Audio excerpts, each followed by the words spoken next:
মৰমৰ ছাত্ৰ-ছাত্ৰীসকল, আজি আমি আলোচনা কৰিম সূচকীয় ৰূপৰ ব্যৱহাৰ। বিভিন্ন ডাঙৰ ডাঙৰ সংখ্যা লিখোতে আমি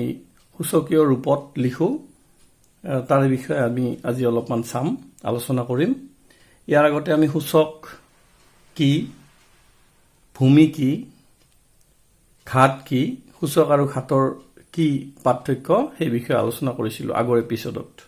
এতিয়া চাওঁ আহচোন। ধৰি ললো 8 সংখ্যাটো। 8 সংখ্যাটোক আমি এনেকে লিখিব পাৰো 2 পূৰণ 2 পূৰণ 2। আৰু ইয়াক সূচকীয় ৰূপত লিখিলে কি হ'ব? 2 তিনিটা পূৰণ হৈ আছে নহয়, গতিকে 2 to the power 3, তাৰমানে এইটোক কয় 2 কিউব। এইখিনি কথা আমি পাইছিলো। এতিয়া আমি যদি এনেকে পাওঁ 5 পূৰণ 5 পূৰণ 5, ইয়াক আমি কেনেকে লিখিম? 5 কিউব। 5 কিউব। ঠিক তেনেকে দুটা 5 যদি পূৰণ হৈ থাকে তেতিয়াহ'লে আমি কি লিখিম? 5 স্কয়াৰ। এইটো মানে হ'ল 5 to the power 2, 5ৰ দ্বিতীয় ঘাত। অসমীয়াত কি ক'ব? 5ৰ তৃতীয় ঘাত, তাৰমানে 5 to the power 3। আমি শৰ্টকে কেনেকে কম? 5 কিউব। 3 থাকিলে কিউব বুলি কম নহয়, আৰু যদি 2 থাকে, সূচকটো যদি 2 হয় তেনেহলে আমি স্কয়াৰ বুলি কম। এইখিনি কথা আমি পাইছিলো। এতিয়া ধৰি লোৱা 10 10 into 10 into 10 into 10, 10 4টা পূৰণ হৈ আছে, গতিকে 10 to the power 4 নহয়। আৰু এইটো যদি আমি পূৰণ কৰো, আচলতে সংখ্যাটো কি হ'ব? 1 2 3 4, কিমান হ'ব? 10,000। 10,000ক আমি এনেকে লিখিব পাৰো 10 পূৰণ 10 পূৰণ 10 পূৰণ 10। তাৰমানে পূৰণ কৰিলে এটা নিয়ম আছে কি, শূন্য যিমান কেইটা থাকে, 1ৰ লগত যদি পূৰণ থাকে, মানে 10ৰ লগত যদি পূৰণ থাকে,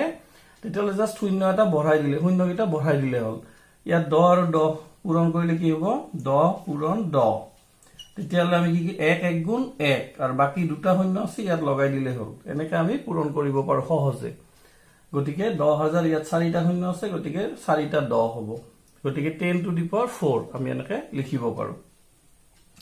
এতিয়া এই কথাটোৱে আমি যেতিয়া এটা সংখ্যাৰ বিস্তৃত ৰূপ লিখিছিলো, সংখ্যা এটা, যিকোনো সংখ্যা, ডাঙৰ সংখ্যা এটা আমি যদি বিস্তৃত ৰূপ লওঁ, প্ৰথমতে সৰু এটা সংখ্যা লওঁ 32। 32ক আমি কেনেকে লিখিম? 32 3, এইটো 10 প্লেছত আছে নহয়, এইটো 10 প্লেছ, এইটো 1 প্লেছত আছে। 10 প্লেছ মানে দশকৰ ঘৰত আছে, এইটো এককৰ ঘৰত আছে। তেতিয়াহ'লে এইটো কি লিখিম? 3 পূৰণ 10, যিহেতু দশকৰ ঘৰত আছে, আৰু 2 পূৰণ 1, গতিকে যিহেতু এককৰ ঘৰত আছে। এই 1টো কেতিয়াবা নিলিখো নহয়, কাৰণ 1 পূৰণ কৰিলে কি হ'ব? 2ৰ লগত 1 পূৰণ কৰিলে 2 হ'ব। ইয়াত যিয়ে নাথাকক, 1ৰ লগত পূৰণ হলে সদায় সেই সংখ্যাটোৱে হয়। গতিকে আমি কেতিয়াবা এইটো নিলিখিলেও হয়, আমি কেতিয়াবা নিলিখো।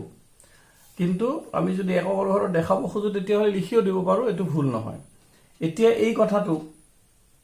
ইয়াত তাৰমানে কি আছে? 3 into, এটা আচলতে 10 to the power, ইয়াত একো নাই, মানে ইয়াত কি এটা আছে নহয় 10,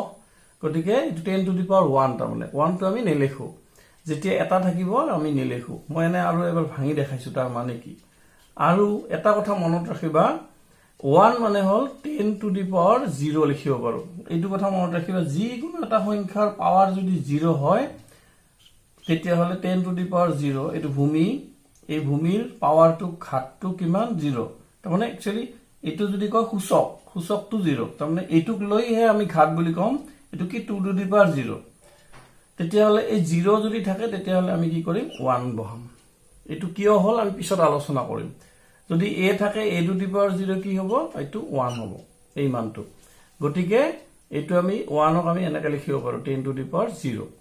সেইটো পিছত বহলকে আলোচনা কৰিম, এইটো কি কাৰণে হ'ল। এনিথিং, যিকোনো সংখ্যাৰ যদি সূচকটো 0, তাৰমানে a to the power 0 এনেকে যদি লিখো, এইটোৰ ভেলুটো হ'ব 1। তেতিয়াহ'লে আমি এটা ডাঙৰ সংখ্যা লওঁ, অলপমান ডাঙৰ লওঁ, বেছি ডাঙৰ নলওঁ, 4 5 3 2। তেতিয়াহ'লে এইটো কেনেকে লিখিম বিস্তৃত ৰূপত? এইটো লিখিম একক, দশক, শতক, হাজাৰ। গতিকে 4ৰ লগত কি হ'ব? 1000 পূৰণ হ'ব, যোগ 5ৰ লগত কি হ'ব? 100, শতকৰ ঘৰত আছে, যোগ 3 দহকৰ ঘৰত আছে 10 পূৰণ আৰু 2 এককৰ ঘৰত আছে গতিকে 1 পূৰণ এইটোক আমি এনেকৈ লিখিব পাৰো এতিয়া 4 পূৰণ এই যে 1000 আছে 1000 কেনেকৈ লিখিম 10 টু দি পাৱাৰ 3 কিয় এই 1 2 3টা শূন্য আছে তাৰ মানে তিনিটা 10 পূৰণ কৰিলে কি হ'ব 1000 হ'ব গতিকে 10 তিনিটা পূৰণ অৰ্থাৎ 10 কিউব লিখিলো এটো বহুত শৰ্ট হৈ গল তাৰপিছত 5 ইনটু এটো কিমান হ'ব 100 মানে কি 10 দুইবাৰ পূৰণ হৈ আছে নহয় গতিকে 10 স্কয়াৰ প্লাস এটো 3 ইনটু 10 এই 10 টু দি পাৱাৰ 1 দিব পাৰা দিলে কি লাভ হ'ব চোৱা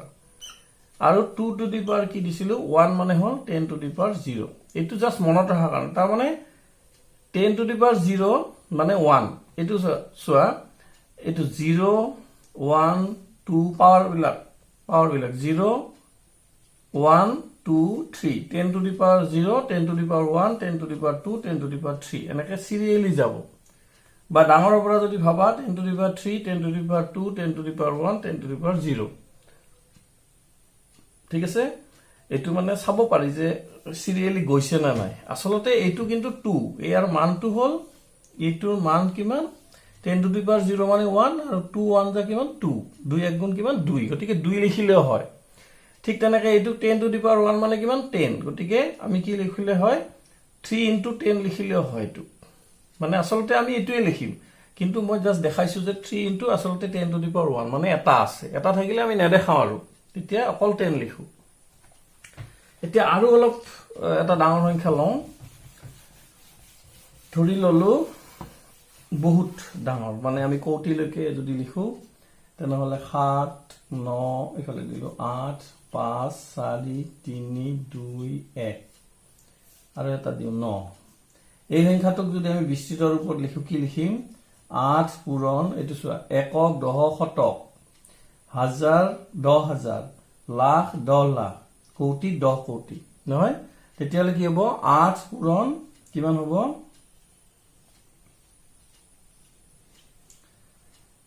এতিয়া ইন্টাৰেস্টিং এটো যে আমি লিখিম বুদ্ধিটো কি আমি এনেকৈ বাৰে বাৰে একক দহ শতক কোটি লৈকে গণি নাথাকো আমি কৰিম কি ইয়াত কেইটা আছে 1 2 3 4 5 6 7 8 9 হয় গতিকে আমি শূন্য কেইটা দিম এতিয়া যদি মই 10 টো লিখো 1 লিখো 1 ইয়াত দহকৰ ঘৰত আছে গতিকে আমি শূন্য কেইটা দিম ইয়াত এটা দিম নহয় 10 টো লিখিব লাগিলে অৰ্থাৎ এই ইয়াৰ আগত মানে হফালে কেইটা আছে একক আছে ন এককৰ কাৰণে এটা শূন্য দিলো গতিকে 8 লিখাৰ পিছত ইয়াত কেইটা আছে 1 2 3 4 5 6 7 8 8টা ডিজিট আছে মানে অংক আছে গতিকে ইয়াত আমি শূন্য কেইটা দিম 4 4 3 7 8টা দিম ঠিক আছে এটো হল বুদ্ধিটো হল এতিয়া আমি কি লিখিম প্লাস 7 7 ইনটু এবাৰ কমি আহিব এটা এটা শূন্য কমাই দিলে হল কেইটা হ'ব 1 2 3 4 5 6 7 ইয়াত 8টা আছিল 1 2 3 4 5 6 7 8 ইয়াত দিলো 7টা তাৰ পিছত কি আছে 9 9 ইয়াত কেইটা দিম 6টা শূন্য 3 4 5 6 তাৰ পিছত কি আছে 5 5ৰ লগত কেইটা দিম 5টা 1 2 3 4 5 তাৰ পিছত কি আছে 4 4ৰ লগত কেইটা দিম শূন্য 1 2 3 4 5টা আছে 4টা 1 2 3 4 তাৰ পিছত কি লিখিম 3 3 কেইটা লিখিম ইয়াত 4টা শূন্য আছিল ইয়াত কি লিখিম 3টা দিম তাৰ পিছত এই যে 3000 নহয় 3000 এটো স্থানীয় মান এটো 3000 হৈ গল 2 লগত কিমান পূৰণ দিম ইয়াত 3টা শূন্য আছে 2টা শূন্য মানে 100 এই যে 200 প্লাস 1ৰ লগত কি দিম 1 আৰু এই এককৰ ঘৰৰ এটো শূন্য আৰু 9 ইনটু 10 টো হৈ গল এবাৰ 1 দিলে হল এককৰ ঘৰত 1 পূৰণ হ'ব গতিকে আমি এইটো বস্তু কেনেকৈ দিম এই কমাবিলাক ইয়াতে নি দিম ধৰা ইয়াত কেইটা হল 1 2 3 4 5 6 7 8 8 লিখিম পূৰণ এই 8টা শূন্য দিম তো একৰ লগত 8টা শূন্য দিম হেতু হল সহজ নিয়ম এনেকৈ একক দহ শতক হাজাৰ গণি থাকিব নালাগে এতিয়া এই বস্তুটোক আৰু সহজকৈ লিখিম ইমান ডাঙৰকৈ লিখিলো এতিয়া আমি যেতিয়া সূচকীয় ৰূপত লিখিব পাৰিম জানিম শিকিম তেতিয়া কেনেকৈ লিখিম চোৱা এই 10 লিখিলো এতিয়া কেইটা শূন্য আছে 1 2 3 4 5 6 7 8 ইয়াত কি লিখিম 8 তাৰ মানে 10 8 বাৰ পূৰণ হৈ আছে এইটো মানে নহয় তাৰ পিছত এতিয়া বহুত শৰ্ট হৈ গ'ল ইমান ডাঙৰ কথাটো বাৰে বাৰে শূন্য নলিখি আমি 10 টু দি পাৱাৰ 8 লিখি দিলো এতিয়া 7 7ত কিমান লিখিম ইয়াত 7টা আছে 10 টু দি পাৱাৰ 7 প্লাস এটু কি আছে 9 9 ইনটু 10 টু দি পাৱাৰ কি হ'ব এখিনি আগৰ লাইনত দে 10 টু দি পাৱাৰ কি হ'ব ইয়াত 6টা শূন্য আছে মানে 6 এই 8টা 7টা 6টা এনেকে কমি কমি গৈ থাকিব 5 ৰ লগত কি আছে 10 to the power 5 10 to the power 5 এটু তাৰ পিছত 4 ৰ লগত কি আছে 4 পূৰণ 10 টু দি পাৱাৰ কেইটা শূন্য আছে 4টা গতিকে কি হ'ব 4টা 10 পূৰণ হৈ আছে তাইছত 3 into 10 to the power 3 মানে 10 cube plus 2 into 10 square মানে 10 square মানে কি 100 নহয় 10 into 10 তাৰ পিছত কি আছে 9 1 যা 9 এটো অকল 9 লিখিলে সৰি 1 আছে ন তাৰ পিছত কি আছে 1 into 10 এটো 1 into 10 লিখি আমি অকল 10 লিখিব পাৰো নালাগে এটো 1 into 10 লিখিবা যে দহকৰ ঘৰ বুজাব লাগে ইয়াত যদি 2 থাকিলে 2 into 10 লিখিলো হেতেন আৰু এটো 9 into 1 লিখি দিলে হল যেহেতু এককৰ ঘৰত আছে পিছত মান লিখিলে আমি অকল 9 লিখিব পাৰিম এটো অকল 10 লিখিব পাৰিম হেবিলাক যোগ কৰিলে কি হ'ব এই সংখ্যাটো হ'ব আমি বিস্তাৰিত ৰূপৰ বিষয়ে বেছি আলোচনা নকৰো এটো আমি লিখিব জানো আগতে পাইছো এতিয়া এই বস্তুটোকে আমি কি কৰিছো এই সূচকীয় ৰূপত লিখিছো এই ডাঙৰ সংখ্যাটো নেলিখি আমি এটো শৰ্টকে লিখিছো সমুকে লিখিছো ঠিক আছে গতিকে 8 into 10 to the power 8 তেতিয়া হলে এইটোকে এইটো লিখা সহজ হ'ব নহয় জানো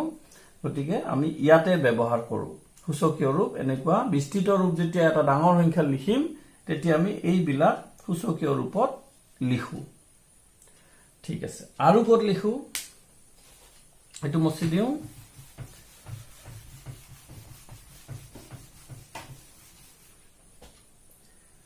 এতিয়া আৰু এনেকুৱা হ'ব পাৰে এই যে ধৰিলো ইয়াতে 3 স্কয়াৰ ইয়াত ভূমি কোনটো 3 নহয় এতিয়া এই ভূমিটো কেতে মাইনাস যদি থাকে ভূমিটো যদি মাইনাস হ'ব পাৰে সে -3 স্কয়াৰ -3 স্কয়াৰ এইটো মানে কি আছিল 3 দুটা পূৰণ হৈ আছে ইয়াৰ অৰ্থ হল এইটো তেতিয়ালে এইটো কি হ'ব -3 দুবাৰ পূৰণ হৈ আছে এবাৰ নহয় কিন্তু এবাৰ -3 এবাৰ 3 নহয় মাইনাসও দুবাৰ 3ও দুবাৰ গটিকে -3 দুবাৰ পূৰণ হৈ আছে আৰু মাইনাসে আমি জানো যে প্লাস হয় পূৰণ কৰিলে ন মাইনাসে হৈছে প্লাস 3 3 গুণ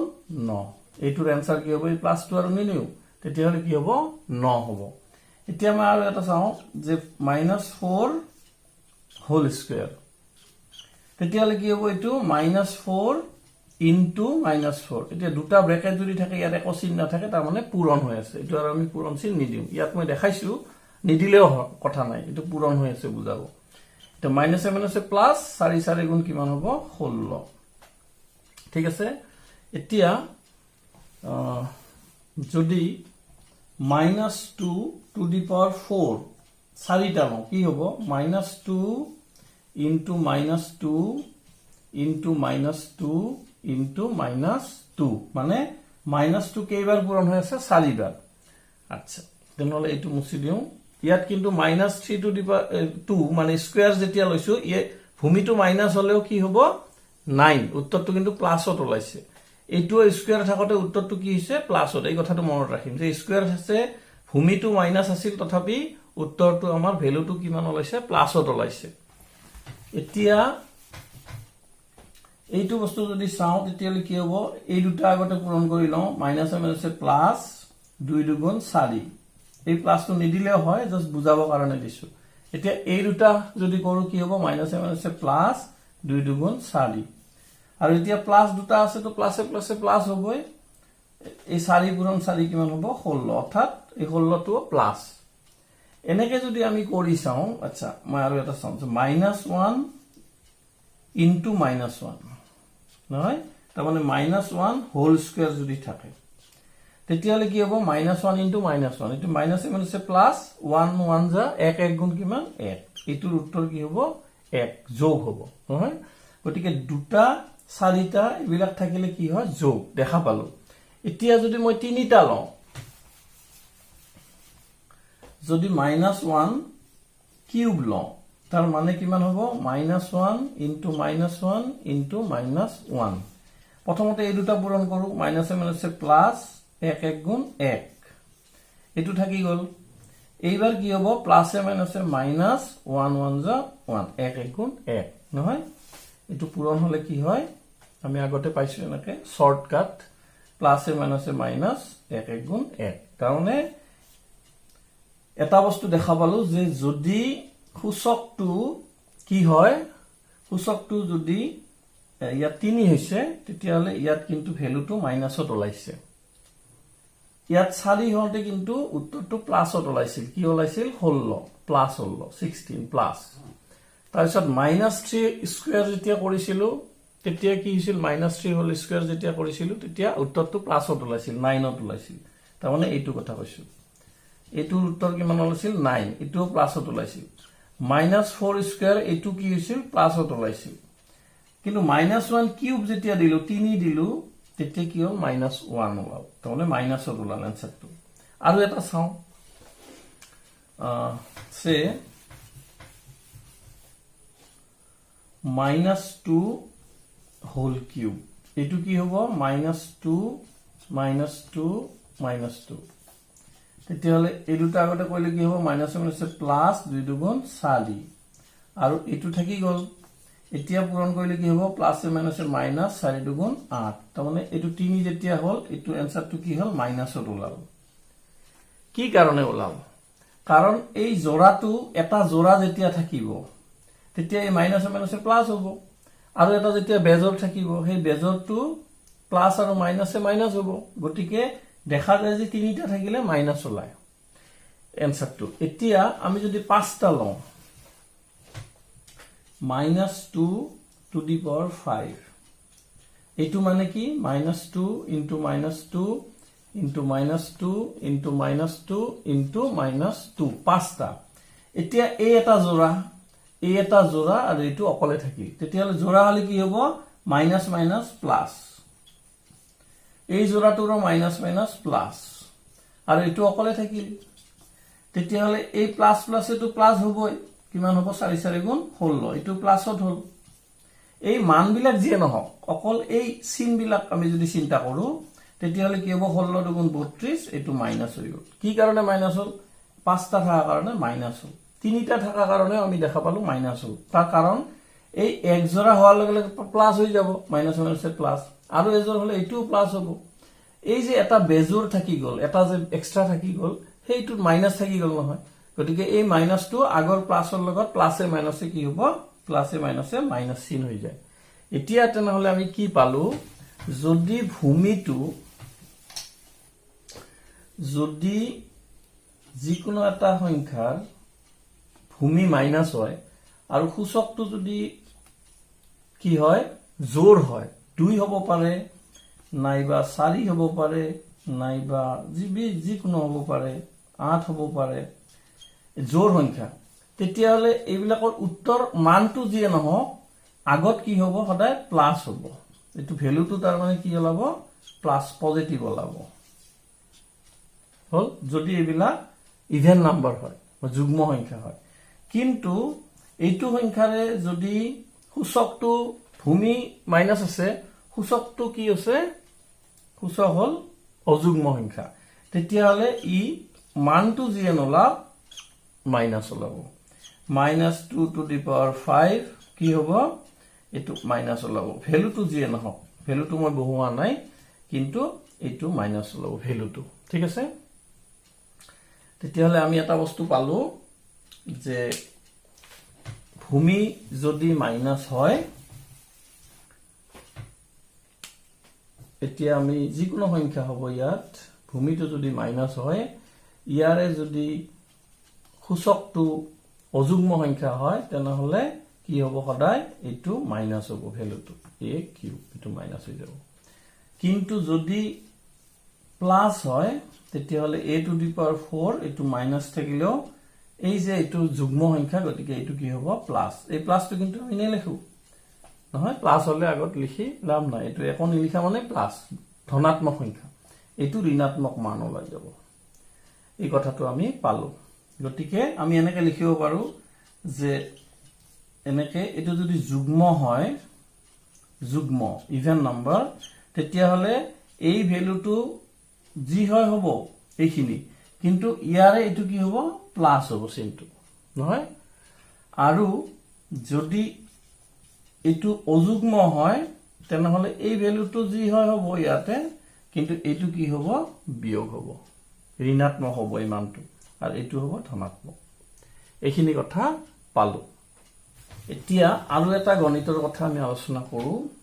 729 ক 3 ৰ ঘাত হিচাপে এনেকুৱা এটা অংক থাকে 3 ৰ বিভিন্ন জায়গাত আহে 3 ৰ ঘাত হিচাপে প্ৰকাশ কৰা 3 ৰ ঘাত হিচাপে প্ৰকাশ কৰা 3 ৰ ঘাত হিচাপে প্ৰকাশ কৰা 3 ৰ ঘাত হিচাপে আমি যে আলোচনা কৰিছিলো ইয়াৰ আগৰ এপিসোডত যে a এটো 3 এইটো কিন্তু সূচক হে গতিকে ইয়াত কিন্তু এটো 3 ৰ ঘাত নহয় 3 ৰ ঘাত মানে কি কৈছে আমি অংকটো কৰিলে বুজি পাম এটো কিন্তু 3 ৰ ঘাত মানে আমি এনেকে বুজি লব না লাগে যে 729 এটো 3 ৰ ঘাত এটোৰ কথা কৈছে এটো কোৱা নাই এটো হল সূচক 3 টো গতিকে 3 ৰ ঘাত কোৱাৰ লগে লগে কি হ'ব ইয়াত ভূমিৰ লগত ঘাত শব্দটো সদায় ভূমিৰ লগত জড়িত হৈ আছে নহয় যেনে এটো 10 টু দি পাৱাৰ 4 অসমীয়াত কি কব দহৰ কি চতুৰ্থ ঘাত নহয় দহৰ চতুৰ্থ ঘাত গতিকে আমি যেতিয়া এনেকুৱা অংক পাম আমি ভাবি লব নালাগে যে ইয়াৰ ওপৰতটো 3 ৰ কথা কৈছে নহয় হেতু কথা ইয়াত কোৱা নাই আমি কি কৰিম 729 3 ৰে হৰণ কৰিম 3 দুগুণ 6 1 12 3 4 গুণ 12 3 3 গুণ 9 আৰু 3 ৰে যাব 3 8 গুণ 24 3 1 গুণ 3 আৰু 3 ৰে যাব 3 দুগুণ 6 2 21 3 7 গুণ 21 3 ৰে যাব 3 9 গুণ 27 আৰু 3 ৰে যাব 3 3 গুণ 9 ঠিক আছে তেনেহলে আমি কি কৰিম 729 আমি কি লিখিম 1 2 3 4 5 6 তাৰ মানে 3 6 বাৰ পূৰণ কৰিলে কিমান হ'ব 729 হ'ব নহয় or 3 to the power 6 1 2 3 4 5 6 3 to the power 6 তেতিয়া হলে আমি যে কৈছিলো মই যে অলপ আগতে কলো যে 3 ৰ ঘাত কোৱাৰ লগে লগে বহুতে ভাবে যে এইটোৰ কথা কৈছে ওপৰতটোৰ কথা কৈছে এইটোৰ কথা কিন্তু কোৱা নাই 3 যদি সূচক বুলি কল হেতেন তেতিয়া হলে এই 3 সূচকত প্ৰকাশ কৰা তেতিয়া হলে হে এইটো 3 আমি ভাবিব লাগিল হেতেন ইয়াত কৈছে 729 ক 3 ৰ ঘাত হিচাপে প্ৰকাশ কৰা 3 ৰ ঘাত হিচাপে মানে ইয়াত আচলতে 3 টো ভূমিৰ কথাহে কৈছে ঘাত যিমান হওক 3 ৰ ঘাত মানে এই ভূমিৰ ঘাত কিমান হ'ব এটো ওলাব লাগে গতিকে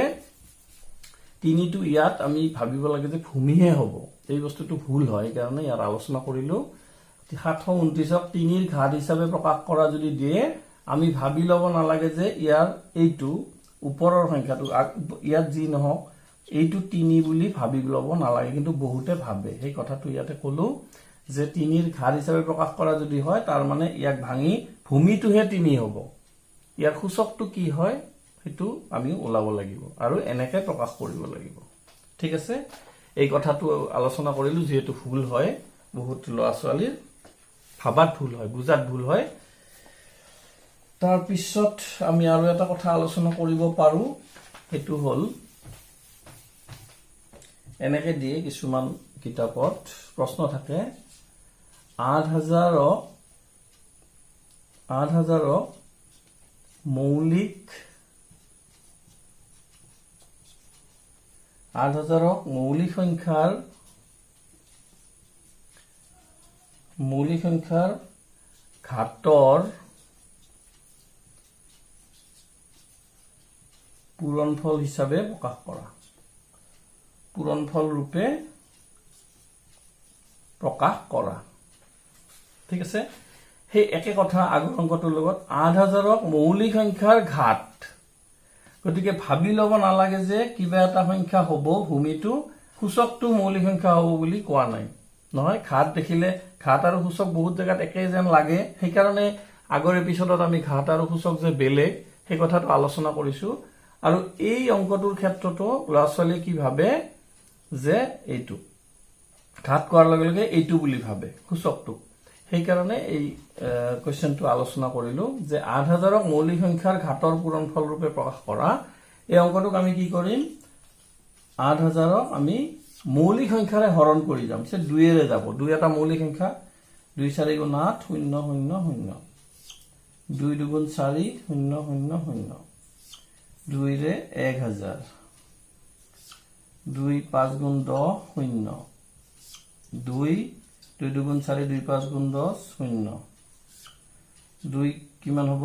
2 1 গুণ 2 12 গুণ 24 2 5 গুণ 10, এটু ইয়াত লিখো 125 5 रे যাব 5 2 গুণ 10 5 5 গুণ 25 5 5 গুণ 25, 5 টো মৌলিক সংখ্যা। গতিকে এতিয়া তেনেহলে 8000ক আমি কেনেকৈ লিখিব পাৰিম, 8000ক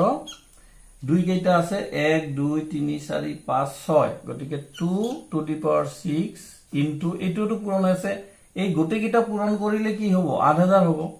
এইখিনি আসলতে এনেকৈ হ'ব লাগে, মই ইয়াত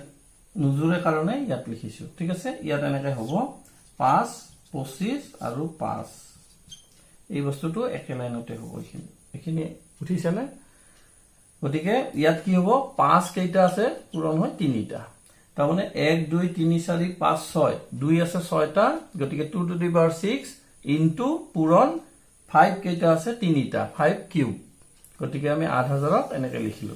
এতিয়া এই যে 8000ক মৌলিক সংখ্যাৰ ঘাতৰ পূৰণফল, এই ঘাতৰ পূৰণফল এইটো মৌলিক সংখ্যা, ইয়াত ভূমিৰ কথাহে কৈছে, ঘাতবিলাক কি হ'ব আমি ওলাব লাগে, মানে সূচকবিলাক কি হ'ব ওলাব লাগে। এই গোটেইখিনি ঘাত নহয়, এই গোটেইখিনি ঘাত। গতিকে এনেকে যদি দিয়ে আমি গম পাব লাগে যে এই বস্তুটোক ভাঙি পেলাই আমি এইটো ভূমিটোৰ কথাহে কৈছে মৌলিক সংখ্যা হ'ব বুলি, ঠিক আছে। গতিকে 8000ক আমি এনেকে লিখিব পাৰো, এইটো ঘাত 2ৰ 6 ঘাত নহয়, 2ৰ ষষ্ঠ ঘাত, আৰু এইটো 5ৰ তৃতীয় ঘাত, এই কথাটোৱে ইয়াতে কৈছে। তেতিয়াহ'লে এই এটা ল'ৰা ছোৱালী ভুল হয়, সেইকাৰণে বহুত ল'ৰা ছোৱালী, সেইকাৰণে আমি আলোচনা কৰিলো। আশা কৰো এইখিনি তোমালোকে বুজি পাইছা। নেক্সট এপিসোডত আমি হয়তো সূচকৰ কিছুমান নিয়ম আছে, ইয়াৰ একেলগে আলোচনা নকৰো, তোমালোকৰ উল্টা পাল্টা লাগিব পাৰে আৰু ভিডিঅ'টো ডাঙৰ হ'ল, গতিকে ইয়াৰ পিছত আমি সেই বিষয়ে আলোচনা কৰিম। হ'ব, আকৌ লগ পাম, ধন্যবাদ।